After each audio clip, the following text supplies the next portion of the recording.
अनिश्चितकाल के लिए स्थगित हुई संसद। उपराष्ट्रपति हामिद अंसारी बोले, हंगामे से सभी का हक मारा जाता है। और वेंकैया नायडू बोले, विपक्ष ने सदन को चलने नहीं दिया। 2 दिन की यात्रा पर रूस रवाना पीएम मोदी। 16वें भारत रूस वार्षिक सम्मेलन में लेंगे हिस्सा। परमाणु और रक्षा से जुड़े मामलों पर बन सकती है सहमति। दिल्ली विमान हादसे के शहीदों को गृह मंत्री राजनाथ सिंह ने दी श्रद्धांजलि। शहीदों के परिजनों ने किया गृह मंत्री का घेराव। बेटी बोली, हर बार सिपाही की फैमिली करो। आपके बाद अरुण जेटली ने बीजेपी के शत्रुघ्न सिन्हा ने मांगा इस्तीफा। कीर्ति आजाद को बताया हीरो। वहीं इस्तीफे को लेकर सड़कों पर उतरी आम आदमी पार्टी। और हिट एंड रन केस में सलमान खान फिर फंस सकते हैं मुश्किल में। सुप्रीम कोर्ट जाएगी महाराष्ट्र सरकार। बॉम्बे हाई कोर्ट के फैसले को देगी चुनौती।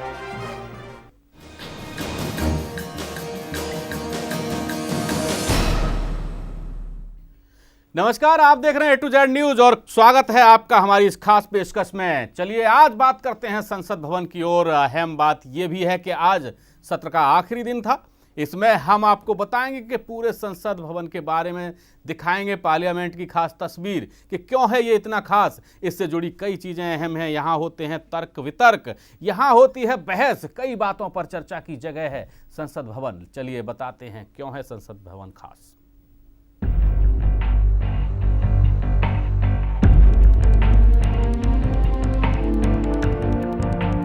चलिए आज बात करते हैं पार्लियामेंट हाउस यानी संसद भवन की। यही लगती है लोकतंत्र की पंचायत, जहां देश से जुड़ी समस्या हो, राजनीतिक समस्या हो या आम जनता से जुड़ी समस्या हो, हर समस्या का समाधान यहां होता है। आपको बता दें कि यहाँ की सबसे अहम बात यह है कि संसद भवन में भारत की संसदीय कार्यवाही होती है। संसद की इमारतों में संसद भवन, संसदीय शोध, स्वागत कार्यालय और निर्माणाधीन संसदीय ज्ञानपीठ और संसद ग्रंथालय सम्मिलित हैं। इन सभी को मिलाकर संसद परिसर कहा जाता है। इसमें लंबे चौड़े लॉन, जलाशय, फव्वारे और सड़कें बनी हुई हैं। ये सारा परिसर सजावटी लाल पत्थर की दीवारों और लोहे के जंगलों और लोहे के विशाल दरवाजे से ही घिरा हुआ है। ये भारत देश की सबसे अहम इमारत है जो अपनी शानदार बनावट के लिए मशहूर है। ये बिल्डिंग 87 साल पुरानी है। यहाँ बैठकर लोकसभा और राज्यसभा के सांसद मीटिंग करते हैं और हर समस्या का निकालते हैं हल। आपको बता दें कि 1927 में ये खूबसूरत इमारत बनी थी। संसद भवन का निर्माण 1921 से 1927 के दौरान किया गया था। ये बात तो बिल्कुल सच है कि संसद भवन नई दिल्ली के बहुत ही शानदार भवनों में से एक है। ये विश्व के किसी भी देश में विद्यमान वास्तुकला का एक उत्कृष्ट नमूना है। इसकी तुलना विश्व के सर्वोत्तम विधान भवनों के साथ की जा सकती है। ये एक विशाल वृत्ताकार भवन है जिसका व्यास 560 फुट और इसका घेरा 533 मीटर है। ये लगभग 6 एकड़ क्षेत्र में फैला हुआ है। इस भवन के 12 दरवाजे हैं, जिनमें से 5 के सामने द्वार मंडप बने हुए हैं। पहली मंजिल पर खुला बरामदा हल्के पीले रंग के 144 चित्ताकर्षक खंभों की कतार से सुसज्जित है, जिनकी प्रत्येक की ऊंचाई 27 फुट है।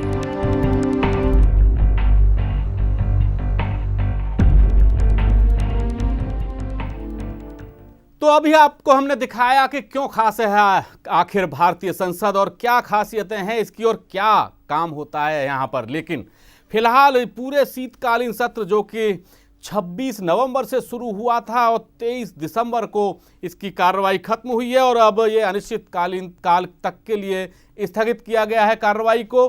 हम इस पर चर्चा करेंगे कि इस शीतकालीन सत्र में कितने काम होने थे जो नहीं हो पाए और क्या क्या ऐसा खास हुआ जो पहले से नहीं सोचा गया था। और इस पूरी चर्चा में हमारे साथ स्टूडियो में मौजूद हैं कांग्रेस नेता डीपी कौशिक और उनके साथ बीजेपी नेता नितिन सरदारे। नितिन, आपसे जानना चाहूँगा मैं कि संसद के शीतकालीन सत्र में करीब ऐसा कहा जा रहा है कि 130 ऐसे बिल थे जो राज्यसभा में ज़्यादातर अटके हुए रह गए। क्या उम्मीद थी और क्या नहीं हो पाया, क्या कहेंगे पूरे मामले पर? देखिए, उसमें जो लोकसभा थी, मैं आपके चैनल के माध्यम से लोकसभा की स्पीकर सुमित्रा महाजन जी को मैं बधाई देना चाहता हूं कि कांग्रेस ने खूब हंगामा किया, लेकिन उस हंगामे के आगे उन्होंने कभी हाउस को अर्जेंट नहीं किया, कभी हाउस को रोकने का जितनी मेहनत इस लोकसभा चलाने में सुमित्रा महाजन जी ने किया है, कांग्रेस के नेता जैसे राज्यसभा में उनके पास बहुमत है और उन्होंने पूरा प्रयास किया कि हाउस ना चले और राज्यसभा लगभग ना के बराबर पूरे 1 महीने ना के बराबर चली। उस तरह से लोकसभा में नहीं हुआ है। लोकसभा में जो बिल पास होने थे वो लगभग हुए हैं और सबसे बड़ा जो बिल है राज्यसभा के अंदर जीएसटी बिल, वो पास होना चाहिए था और कांग्रेस ने उसके ऊपर गेम किए और कांग्रेस सीधा सीधा जनता के लिए जवाबदारी है। ये जीएसटी बिल जितना दिल्ली की हिंदुस्तान की जनता के लिए लाभदायक है, उतना व्यापारियों के लिए भी लाभदायक है ये जीएसटी बिल। और उसके लिए हमारे प्रधानमंत्री ने, हमारे वित्त मंत्री ने बाकायदा कांग्रेस की नेता और पूर्व प्रधानमंत्री को चाय पर बुलाकर कि भाई इस तरह से चर्चा हो, पार्लियामेंट चले, उसके लिए भी प्रयास किया है। और लोकसभा की स्पीकर ने भी लोकसभा चलने से पहले जो सर्वदलीय लोकसभा में बैठक होती है वो की है कि इस लोकसभा चले। जो दायित्व दिल्ली हिंदुस्तान की जनता ने लोकसभा और राज्यसभा के सदस्यों को दी है कि लोकसभा के अंदर जो काम होते हैं वो जनता की भलाई के लिए काम होते हैं, ना कि ये ड्रामा करने के लिए, हाउस ना चले, नारे लगाना और चर्चाएं ना करना। सबसे बड़ी बात है कि जब सरकार कह रही है कि इस विषय पर चर्चा कर लो और उस चर्चा से भी वो पीछे भागते और हाउस को नहीं चलने देते। ये जो हाउस को नहीं चलने देना है, बार बार शोर मचाना, खड़े हो जाना और अपनी बात रखना, दूसरों की बात नहीं सुनना। मैं हाउस को देखता हूं कई बार कि राज्यसभा और लोकसभा में हमारी तरफ से प्रयास होता है कि नहीं हाउस को चलने दे, आप चर्चा कर ले, चर्चा ही नहीं करते। जी बिल्कुल, जवाब ले लेते हैं डीपी कौशिक जी। कौशिक साहब, बहुत सारे बिल ऐसे थे जो इस शीतकालीन सत्र में पास होने थे। लोकसभा में बहुत सारे बिल पास हो चुके हैं, ज़्यादातर पास हो चुके हैं, लेकिन राज्यसभा में आकर के अटक गए हैं। खास बात यह है कि जुवेनाइल जस्टिस बिल भी, एक तो ये माना जाए कि दबाव पड़ा और जो निर्भया केस का जो आरोपी है यानी कि दोषी था वो छूट गया नाबालिग, उसकी वजह से और दबाव पड़ा, तो ये जरूर पास हो गया। ये उपलब्धि कही जा सकती है राज्यसभा की और ख़ासतौर पर इसके संसद के शीतकालीन सत्र की। लेकिन उसके अलावा जीएसटी है या फिर के जो रिफॉर्म्स के बहुत सारे बिल आए हुए थे वो थे, और रियल्टी सेक्टर का एक बिल था वो तक अटक गया। आखिर कांग्रेस की परेशानी क्या थी? देखिए राठौर साहब, मैं मेरे मान्यवर की बड़ी अच्छी तरह बातें सुन रहा था। वो कह रहे थे कि कांग्रेस को ऐसा पता नहीं क्यों होता है कि आप में मान्यवर साहब, ये आप लगेगी सरकार तो हमारी भी रही होगी, तब आप लोगों को बड़ी परेशानी होती थी। आप कह रहे थे कि संसद नहीं चलने देते। आप लोगों की छोटा सा बिल था स्वामीनाथन रिपोर्ट वाला, आप लोगों की सरकार ने पूरी कपड़े उतार कर रेल को आंदोलन चला दिया था, ठीक है। जबकि उस एक हमारा भूमि अधिग्रहण नियम था, उसमें भी आपके माननीय जेटली साहब और सुषमा स्वराज जी उन्होंने एक्सेप्ट भी किया था, फिर भी आपने रेलों को आंदोलन किया। ये क्या था? तब सरकार किसकी थी? तब हमारी सरकार थी, तब आप लोगों को याद नहीं आया? दूसरी बात, मैं जीएसटी बिल की बात कर रहा हूँ। हम लोग हमेशा से जीएसटी के हक में रहे हैं। जीएसटी हमारे 3 कानून है जो हम उसको अमेंडमेंट करना चाहते हैं। सरकार मुझे लगता है एक पर तो एग्री भी है, पर 2 कानून वो हमारे हित के नहीं है, वो जनहित के हैं। तो सरकार को उसके बारे में सोचना चाहिए, क्यों नहीं सरकार उसको मान रही। तीसरी बात मैं आपको बताऊंगा, जो जुवेनाइल जो बिल था, सरकार की बहुत एक नाकामी भी मानी है इस बात को। 18 महीने की सरकार के अंदर ये बिल हमारे टाइम का था, उस टाइम पहले ही इन्होंने पास, पिछली बार क्यों नहीं पास करवाया? अगर ये पहले करा लेते तो शायद आज निर्भया कांड वाला जो कांड हुआ है, जो लोग इतने पूरे हिंदुस्तान के लोग कहना चाह रहे हैं कि जो 1996 में बिल लाया गया था तब भी 18 साल से घटा करके 16 साल करने की उम्र 16 साल 18 महीने से पहले पेंडिंग पड़ा होता, लेकिन 2000 में वो शायद सन 2000 में वो बिल वापस कर दिया गया था, नहीं मानी गई थी, और उसके बाद तो फिर लोकसभा में यही सरकार लाई है। हाँ सर, मैं वही तो, ये क्यों नहीं पहले क्यों नहीं आया? 18 महीने की सरकार होगी तो उससे पहले भी तो आ सकता था। क्या इनको इस कांड के बारे में पता नहीं था? इसके लिए आप यूपीए की सरकार भी जिम्मेदार है, क्योंकि 2012 की घटना है, दिसंबर 2012 की, तो तब यूपीए सरकार भी ला सकती थी। नहीं, हम कब मना, हमने तो उस अमेंडमेंट के लिए छोटा हुआ था सर। लोग अमेंडमेंट चाहते थे इस पे। अभी भी देखिए, अब जो बिल पास हुआ उस पे भी कई पार्टियां ऐसी है जिन्होंने नाराजगी जाहिर की है, तब भी ऐसा ही हुआ था। तो लेकिन अब ये जो बिल पास होगा, अब इसके एक और बात सोचिए, बिल पास होने से मुझे नहीं लगता कि अब इस 1 साल के 2014 2015 जितने भी आंकड़े डबल हुए हैं, जस्ट क्रिमिनल के जुर्नाइल के जो आंकड़े हैं वो सारे डबल हुए, तो सरकार को संज्ञान लेना चाहिए था इस मामले में, और बहुत पहले ले लेना चाहिए था। पर ये भी इनके नाकामी हुए। तो आप ये मत कहिए कि कांग्रेस हमेशा जनहित के फैसले लेने में सक्षम है और हम आपके साथ हैं, आप अच्छे फैसले लीजिए। रियल एस्टेट बिल में क्या दिक्कत है? रियल एस्टेट में भी हम कह रहे हैं कोई इनको ऐसा कोई दाव पेच होगा जो अक्सर हमारी कांग्रेस सरकार के उसमें नहीं हो गया, जनहित में नहीं होगा, तो इनको सोचना चाहिए क्यों नहीं पार्टी से बैठ के बात की जाए। इन्होंने खाली जीएसटी बात की है, जीएसटी पे हम भी तैयार है, और जीएसटी के बारे में मैंने बता दिया 3 पॉइंट हम एग्री हैं, वो सरकार नहीं मानने को तैयार, इसलिए बिल पास नहीं हो पा रहा हूँ। चलिए, बिल्कुल बहुत सारी दिक्कतें हैं, बहुत सारी परेशानियां हैं और बहुत सारे राजनीतिक फंडे भी राजनीतिक दलों की, इसकी वजह से शायद संसद में ये सब चीजें नहीं आ पाई और पारित नहीं हो पाई। और हमारी आज की खास पेशकश में फिलहाल वक्त है छोटे से ब्रेक का। ब्रेक के बाद भी चर्चा जारी रहेगी, आप बने रहिए A to Z न्यूज के साथ।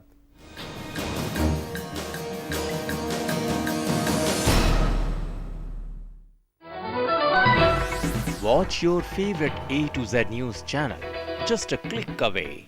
Log on to www.atozNewsChannel.com.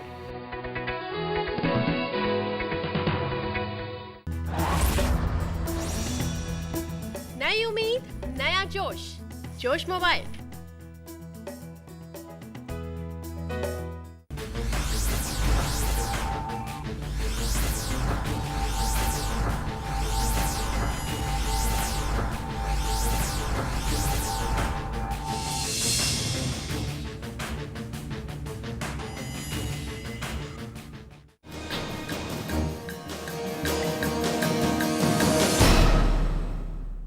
एक बार फिर से आपका स्वागत है हंगामे संसद में A to Z की खास पेशकश में। और लगातार चर्चा जारी है शीतकालीन सत्र में क्या होना था और क्या हुआ और क्या नहीं हुआ।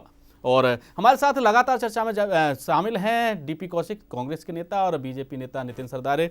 कौशिक जी, आप अभी कह रहे थे कि बहुत सारी चीज़ें ऐसी थीं कि उन पर चर्चा की जानी चाहिए थी, लेकिन सत्र शुरू होने से पहले पूर्व प्रधानमंत्री डॉक्टर मनमोहन सिंह जी को प्रधानमंत्री नरेंद्र मोदी ने बुलाया बातचीत के लिए, कांग्रेस की अध्यक्षा श्रीमती सोनिया गांधी जी को बातचीत के लिए बुलाया, और उन लोगों की अच्छी बातचीत हुई। उस समय मना नहीं किया गया नेताओं की तरफ से, कांग्रेस की तरफ से, कि जीएसटी को हम मानेंगे या नहीं मानेंगे। उन्होंने कहा कि विचार करेंगे। उसके बाद बहुत सारी शर्तें रख दी। हालांकि ये जो जीएसटी की रूपरेखा है वो यूपीए सरकार के समय से चलती आ रही है। दिक्कत क्या है? नहीं, मैंने बताया डॉक्टर साहब, दिक्कत कोई नहीं है। जो 3 अमेंडमेंट है वो हम चाहते हैं, वो पब्लिक हित के हैं, उसके बारे में माननीय मोदी जी क्यों नहीं उसको एक्सेप्ट कर रहे, अमेंडमेंट क्यों नहीं कर रहे। दूसरी बात, जो हमारा जो मीटिंग जो हुई थी, अब सरकार जो एक द्वेष भावना से जो काम कर रही है, आप उसको सोचिए। आप लोग ये जो मैटर 2000 जो हमारा रेनाल्ड वाला मैटर था, ये क्या जरूरत थी सरकार को अब लेकर आने की, जब 2012 में डिसमिस हो चुका था। अरे ये माननीय अब कह रहे नहीं हमारा सरकार से कोई ले जाने, नहीं तो भाई वो लेकिन मामला तो कोर्ट का है, सरकार का कोर्ट का है। तो देखिए, मैं सर कोर्ट का है, हम कह रहे हैं हमने कोर्ट का स्वागत किया, पर राठौर साहब चलिए संसद की कार्रवाई पे आते हैं। DP कौशिक साहब, नितिन जी आपसे जानना चाहूंगा कि जिस तरीके से कौशिक साहब कह रहे हैं बहुत सारी बातें थी और जो नहीं मानी गई, हालांकि ज्यादातर बिल को यूपीए सरकार के समय से ही अटके चले आ रहे हैं, और खासतौर पर राज्यसभा में उस समय भी बीजेपी की संख्या ज्यादा नहीं थी, अब भी बीजेपी की संख्या ज्यादा नहीं है, तो किसको जिम्मेदार मानते हैं? क्योंकि कांग्रेस की संख्या तब भी उतनी थी, अब भी उतनी है राज्यसभा में।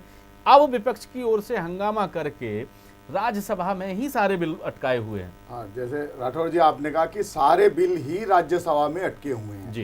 पहले भी राज्यसभा में कांग्रेस के पास बहुमत था और अब भी कांग्रेस के पास बहुमत है, और इसका मतलब जो बिल पास नहीं हो रहे वो सीधा सीधा आरोप कांग्रेस के लोगों पर लग रहा है, कांग्रेस के सांसदों पर लग रहा है कि वो लोग बिल पास होने देना नहीं चाहते, जो हिंदुस्तान की जनता की हित की बात होती है। और अक्सर इस देश में 60 साल कांग्रेस ने राज किया है, 60 साल में इस देश को केवल कांग्रेस ने बर्बाद किया, खंडित किया है, दंगे दिए और कुछ नहीं किया। और आप लोकसभा राज्यसभा में देख ले, और लोकसभा में स्पीकर इस तरह की है कि वो इनके शोर शराबे के उधर नहीं जाती और अपने काम पर ध्यान देती है और उनकी बातों में नहीं सुनती। और अक्सर आप देखे हमारी संसदीय कार्य मंत्री है वेंकैया नायडू जी, वो उठ के कहते हैं कि आप चर्चा कर लो। राज्यसभा में राजीव प्रताप रूडी जी कहते हैं कि आप चर्चा कर लो, मुख्तार अब्बास नकवी जी कहते हैं चर्चा कर लो, लेकिन वो चर्चा पे आते ही नहीं है और अपना शोर मचाने में लगे रहते हैं। केवल अपना ध्यान जो आजकल चैनल चल रहे हैं, लाइव चैनल चल रहे हैं, उन पर कि देखो जी हम कितना शोर मचा रहे हैं, हम ये कर रहे हैं, हम वो कर रहे हैं, और वास्तव में कांग्रेस कुछ नहीं कर रही। और वो आज दिल्ली की जनता को, हिंदुस्तान की जनता को दिखाई दे रहा है। जी बिल्कुल नितिन जी, लेकिन एक चीज और है कि जब बीजेपी कांग्रेस में थी तब बीजेपी भी इसी तरीके से शोर मचाती थी, अब कांग्रेस विपक्ष नहीं में। राठौर जी, तो उसमें एक चीज मैं बता दूं, जी। जब भी आप पिछला इतिहास उठा के देख ले, कोई ऐसे मुद्दे होंगे, जबरदस्त मुद्दे होंगे जिन पर भारतीय जनता पार्टी के सांसदों ने हंगामा किया होगा। जब जब सर्वदलीय बैठक हुई है और संसद चलने की बात हुई है, कोई बिल पास करने की बात हुई है, तो हमारे जो नेता रहे हैं वो हमेशा अग्रसर होकर उन्होंने उस काम को पूरा किया है। कांग्रेस ने साथ दिया है का दावा सरकार ये कि कांग्रेस ज्यादा समय को खराब कर रही है, जो संसद के कार्रवाई का है। कांग्रेस के समय में ऐसा नहीं होता था। राठौर साहब बिल्कुल गलत कह रहे हैं मान्यवर जी। जी अब मैं आपको बताना चाहूंगा जी, एक छोटा सा जो लैंड एक्विजिशन बिल था, आप लोगों की सहमति से पास हुआ था, फिर वो दोबारा बिल पेश करने की कहाँ जरूरत पड़ी थी? आपको बताइए, क्या अमेंडमेंट चाहते थे, क्यों आपने दोबारा वो किया? आप जो कह रहे हैं बीजेपी सरकार, कांग्रेस जो सरकार, ऐसे कांग्रेस सरकार कभी मनमानी नहीं करती। संसद के टाइम पे हम लोगों ने कभी जबरदस्ती को बिल आप लोगों ने नहीं थोपा, कभी इनको पास कराओ, लेकिन जो एक सहमति होती है, चर्चा हम भी करने देते थे। हमारे टाइम पे कौन से हमने कोई ऐसा टाइम दिया भाई आप लोगों को या बाहर चले गए? आप लोग खुद ऐसी संशोधन नहीं चलने चाहते थे हमारे अंदर। लेकिन कौशिक साहब, एक सवाल उठता है इसमें पूरे मामले में, एक सवाल उठता है कि कांग्रेस ने हर बात को बड़े जबरदस्त तरीके से उठाया, लेकिन जब पहले कहा कि चर्चा होनी चाहिए, लेकिन बीजेपी की तरफ से जब पलटवार हुआ कि बिल्कुल चर्चा होनी चाहिए और चर्चा के लिए तैयार हैं, तब कांग्रेस ने कदम हमेशा पीछे हटा लिए। दो तीन मुद्दों पर ऐसा हुआ। नहीं, बिल्कुल राठौर साहब, बिल्कुल सहमत हूं इस बात से। कांग्रेस कभी भी ऐसा नहीं चाहती। कांग्रेस हमेशा देश हित के लिए, और जो देश हित के फैसले उसके हम लोग हमेशा तारीफ करते हैं। चर्चा उसको लिए बिल को कब पास नहीं कांग्रेस? अब ये बिल भी हमारे टाइम का था, हमने तो एक संग नहीं लगाई पास करने में, हमने नाकानी नहीं की। जो बिल था, जो बिल है बिल की बात करें तो मैं आपको बता दूं कौशिक साहब कि कांग्रेस के 3 सांसदों ने, जेडीयू का 1 सांसद, इसके अलावा सीपीआई के 1 सांसद, एनसीपी के 2 सांसद, कुल मिलाकर के तृणमूल के 1 सांसद, इतने सारे दलों के सांसदों ने लिख करके दिया कि ये 18 से घटाई नहीं जानी चाहिए नाबालिग की उम्र, और खासतौर पर किसी भी मामले में 16 नहीं की जानी चाहिए, और इसको सेलेक्ट कमेटी को भेजने की मांग की गई। जाहिर सी बात है कि इस पर विरोध है कि 18 से 16 नहीं होनी चाहिए, इसी वजह से सेलेक्ट कमेटी की विरोध नहीं है। देखिए, उन्होंने अपने सुझाव दिए हैं कि अगर इसको ऐसा कर लिया जाए तो अच्छा होगा। देखिए, विरोध किसी भी सांसद ने नहीं किया, उन्होंने कमेटी के पास जाना चाहिए, और कोई विरोध करने वाली कोई बात ही नहीं थी, और इसलिए नहीं विरोध हुआ तो आसानी से पास भी हो गया। क्या मानते हैं नितिन जी? कौशिक जी कह रहे हैं कि विरोध नहीं था, विरोध नहीं था, वो तो होता तो सर पास ही नहीं होता। ये घटना जो घटी थी वो 2012 में घटी थी, और ये जो सरकार आई है हमारी 2014 में आई है। तो अगर 2013 इनके पास पूरा था तो ये चाहते तो बिल पास करा सकते थे ना, नहीं कराया जी। तो ये खुद नहीं चाहते ना कि बिल पास हो।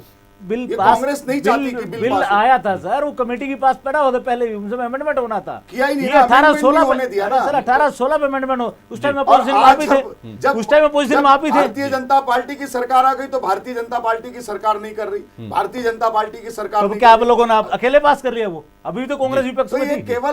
केवल जनता को गुमराह करने के काम कोई करता है तो वो कांग्रेस के। सर, देश हित के फैसले में कांग्रेस कभी पीछे नहीं हटती, और आप बिल लेकर यहां पास करने के लिए बैठे हैं। राठौर जी, आपको एक चीज बता दूं कि जो पार्लियामेंट का खर्चा होता ना, 1 मिनट का खर्चा लाखों रुपए में है, और 1 दिन का खर्चा करोड़ों रुपए में है। या तो संविधान में कौशिक जी होना चाहिए। कांग्रेस के सर पर ठीकरा फोड़ रहे हैं कि ये जो करोड़ों